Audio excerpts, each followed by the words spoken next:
For 2,000 years, it has been the most sought-after prize in human history, the Holy Grail. Was it the cup of Christ, guarded by warrior monks and hunted by kings?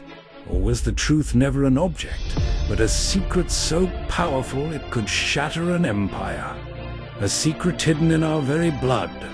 Join us on a journey through legend, conspiracy, and the darkest corners of history as we ask, what is the Holy Grail?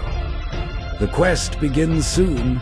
It is the world's most enduring mystery, a relic that promises immortality, divine favor, and infinite knowledge.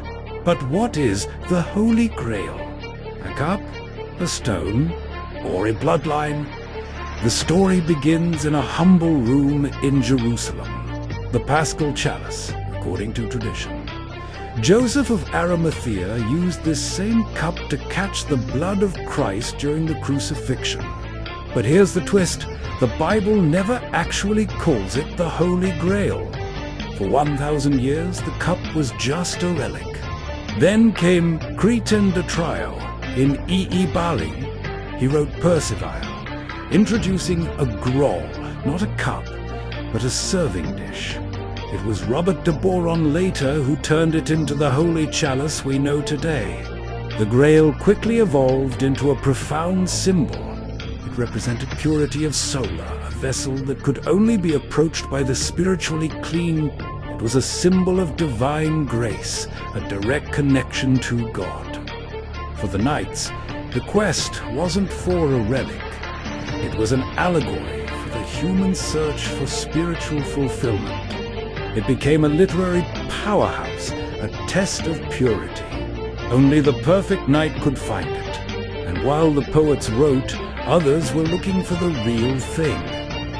In our last journey, we saw how a simple cup from the Last Supper became the ultimate symbol of divine mystery, the Holy Grail.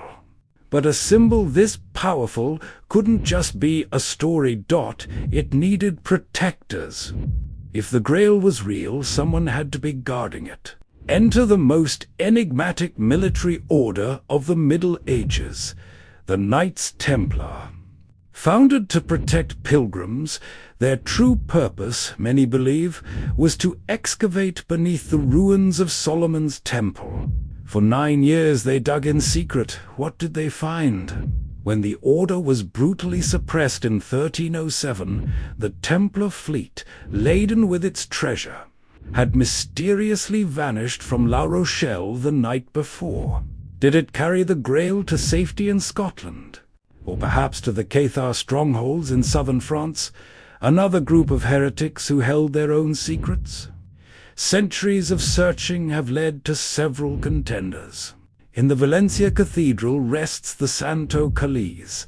This agate cup dates to the 1st century Middle East, making it a compelling candidate.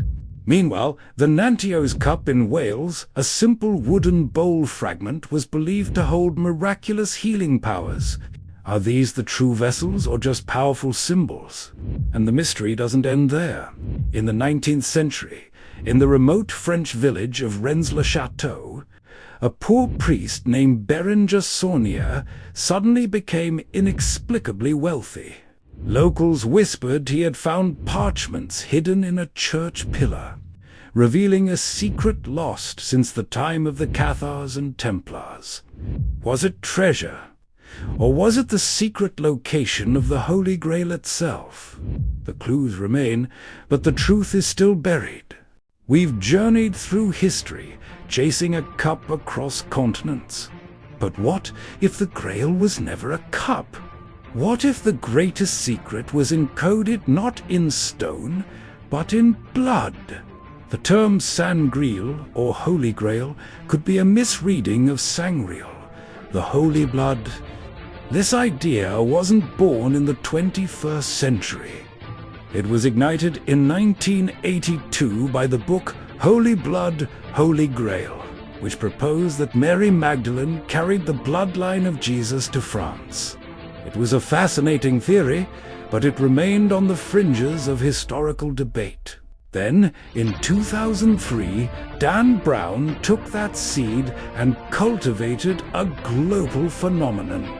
The Da Vinci Code wasn't just a novel, it was a cultural flashpoint. It wove the sang-real theory with secret societies and hidden codes in Leonardo da Vinci's masterpieces.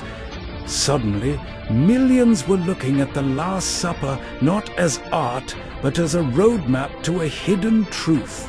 The book triggered a firestorm, facing condemnation from religious leaders while sending legions of New Age pilgrims to the Louvre and Roslin Chapel.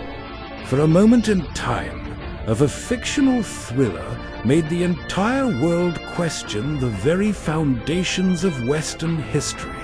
But this obsession with the Grail's power has a much darker precedent. In the 1930s, Heinrich Himmler and the SS became fixated on finding it, believing it was a lost Aryan artifact. This dark quest twisted the Grail from a symbol of divine grace into a tool for racial supremacy. They found nothing dark, so where does that leave the quest today? From a divine chalice to a secret bloodline, the Grail has proven to be the ultimate symbol, shape-shifting to reflect the hopes of every era. Perhaps its true power was never meant to be held. The Holy Grail may never be truly found, because its real magic, the enduring mystery that has captivated us for millennia, lies in the quest itself. Like, share, and subscribe for more mysteries.